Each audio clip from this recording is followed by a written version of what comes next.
Hey, welcome to my channel. I'm Dani Marie AUC, and today's video is very fun. You're going to come along with me as I make my very first Thanksgiving dinner. Mostly solo. There were some things that I did not make, and there were a couple moments where I had a little bit of help, say, to speed things along. I hope you guys enjoy. I had such a great time making this video. And remember, if you have enjoyed watching any of my content, please feel free to like, share, and subscribe. Let's jump in.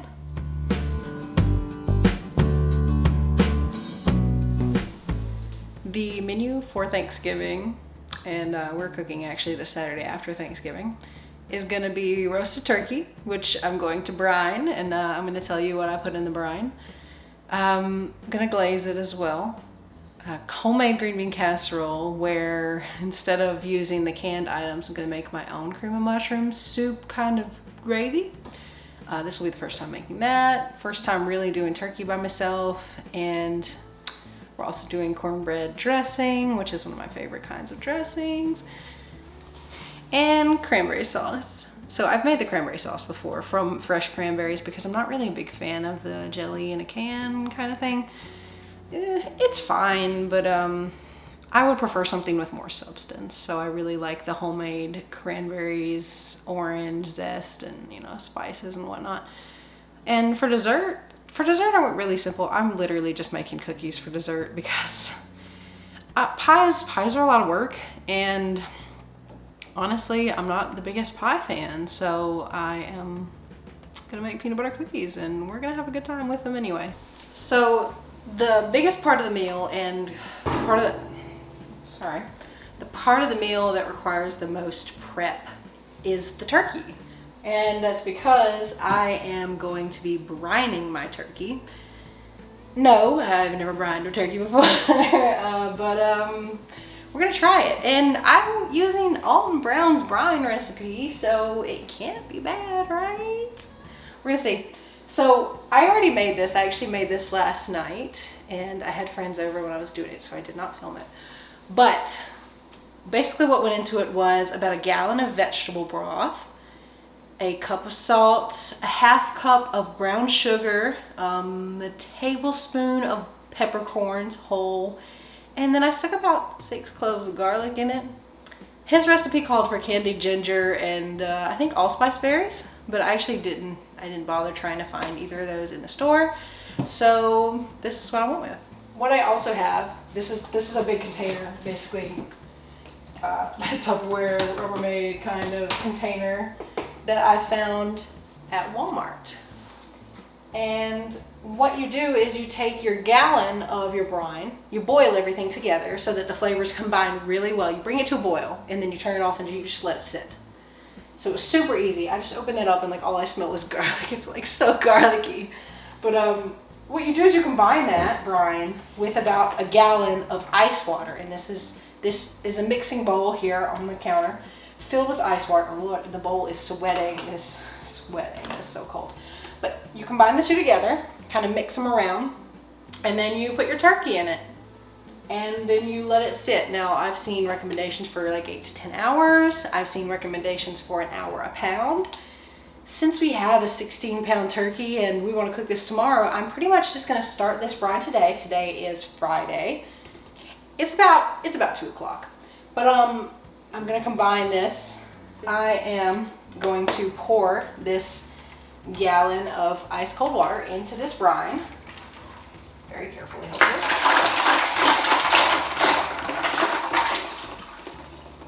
I'm going to get a shot of what this looks like with my phone, actually. And that will be on the screen.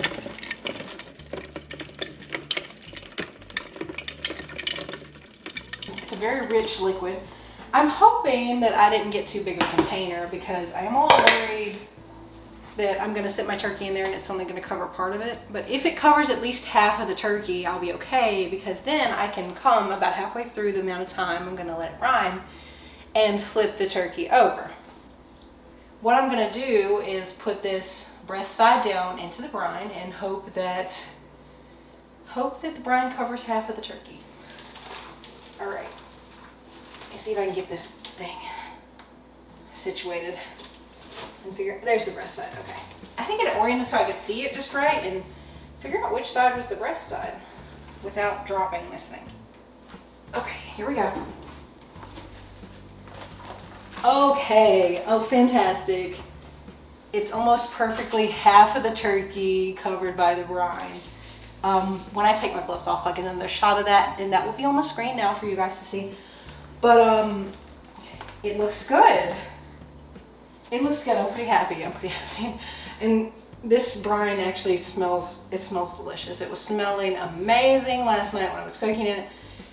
Just tons of garlic. The whole house smelled like garlic and soup. So now I'm gonna put the lid on my turkey. I've pulled my gloves off inside out. I'm throwing them away. I'm gonna get this cleaned up, and then we're gonna move on to the next dish that we have to prep. Okay, I've cleaned up and I'm back. I'm back with the cast iron skillets. I love these. This is actually a new one. It says it was pre-seasoned, but let's just hope it doesn't mess up our cornbread, because I haven't seasoned it myself. But it's actually my mom's tried and true cornbread recipe. It's mostly what she uses for her dressing, but I've had to improvise a little because sometimes it's hard to find the ingredients you need. But we're gonna try it anyway. So first, this is just good old vegetable oil. I'm just gonna put a little bit of this vegetable oil. Oh boy, I felt like a lot when I poured it, but it was all right. Yeah, it's good. It's good. I'm mostly doing this from memory of what I've seen from my mom make it and helped her make it, and also I called her before this, like I said, and was making sure I wasn't forgetting anything important. But now we're gonna preheat our oven to 400. Let's see, we're gonna bake and up arrows. Okay, now it's started. And I'm gonna get this bad boy in here. I actually, before this gets hot, I wanna see if there's I actually wanna lower this rack so I can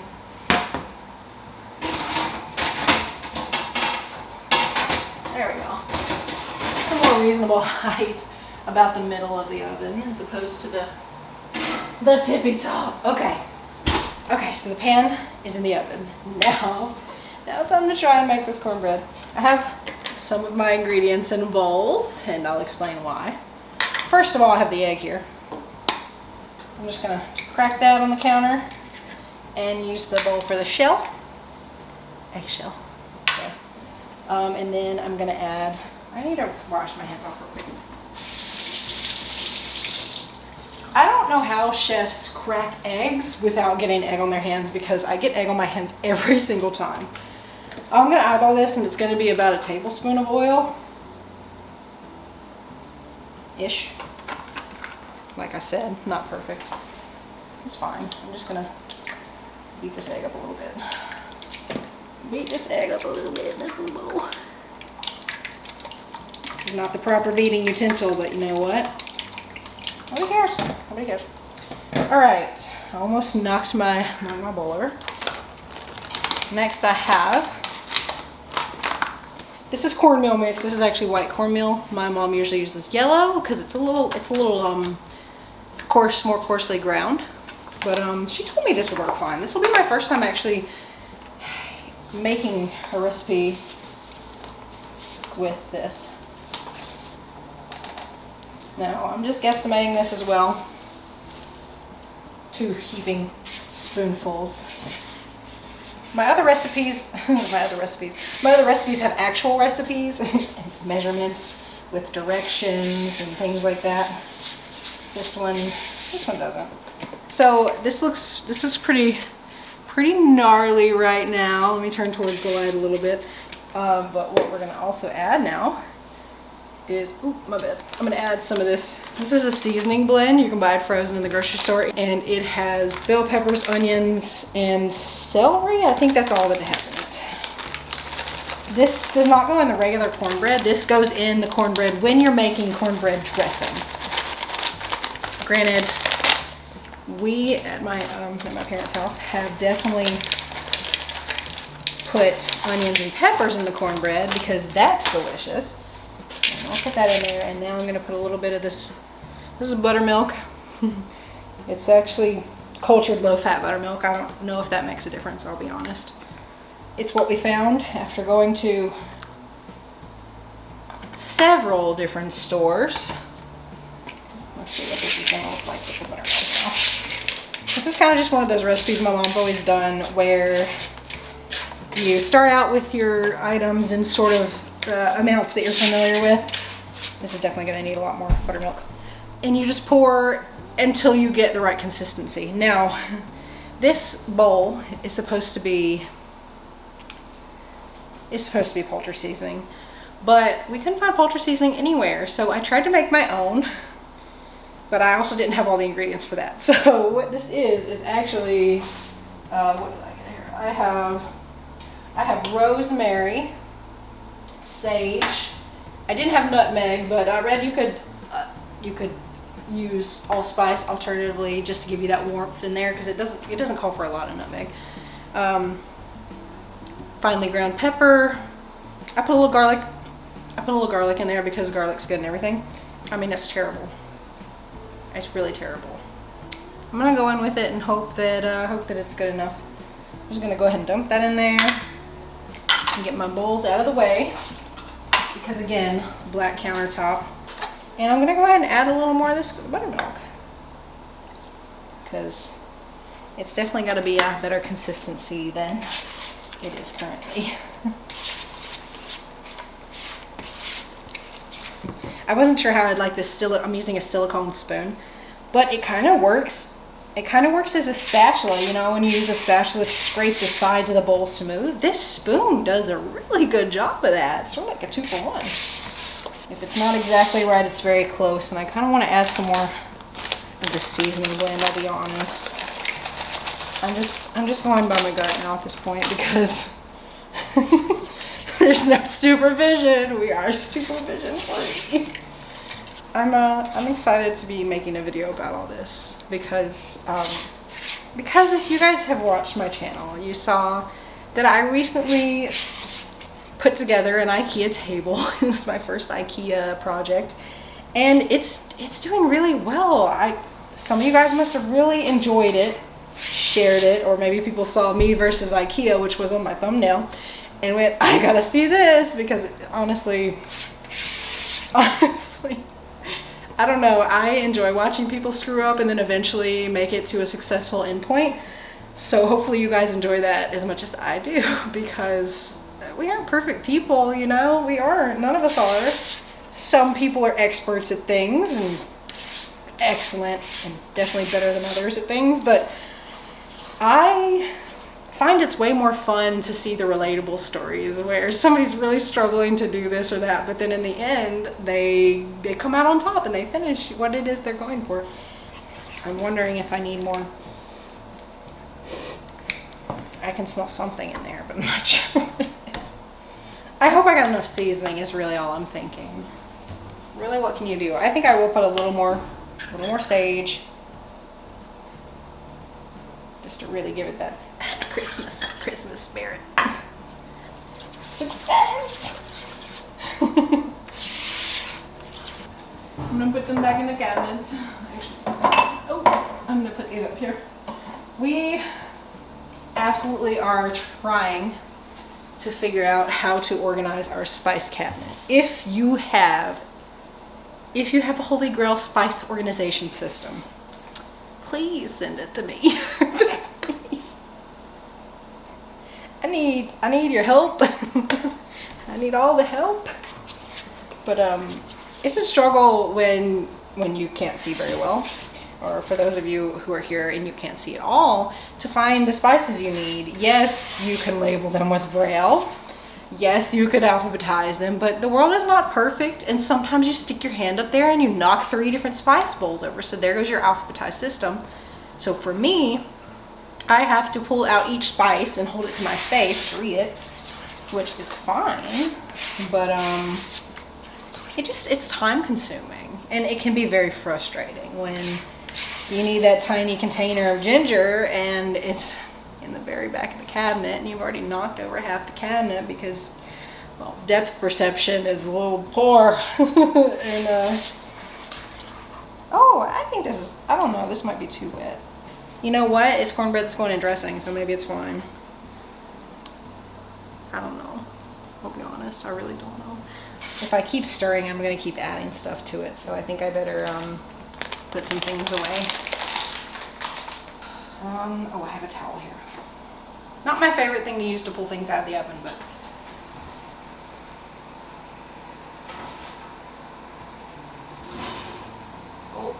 oh, no, I'm gonna need a second. I'm gonna need a second glove.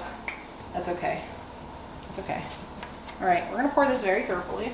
I'm gonna turn this light on. I don't know that it's gonna help you guys see any, but there's hot oil in this skillet. And I'm gonna keep my face up here as I scrape the cornbread out, because I can see it bubbling.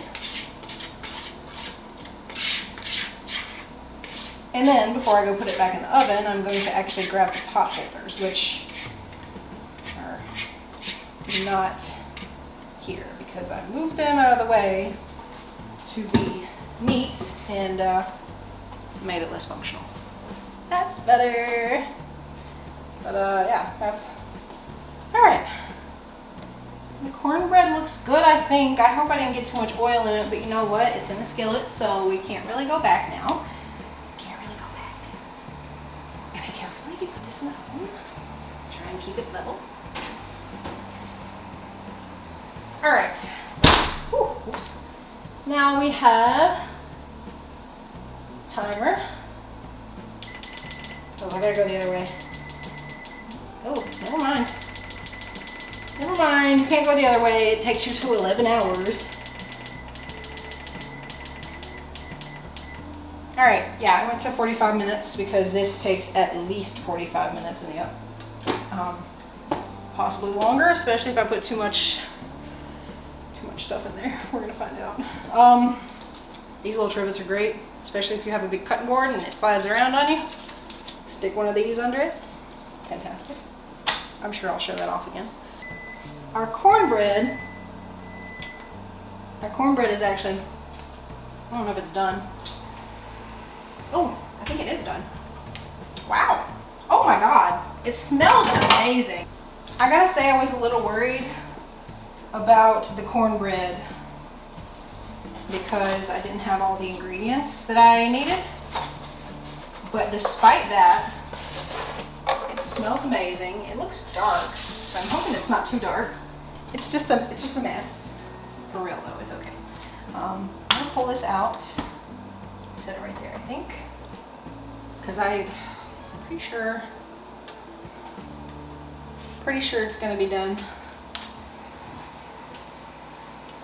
Oh my. Oh yes. Oh man, it is. It looks perfect, guys. It looks perfect. Oh gosh, I can't believe it. I'm so excited. Yes, I'm so excited. Okay, I did not expect it to turn out so well, so that's fantastic. So here we are about 12 hours later, rotating the turkey in the brine.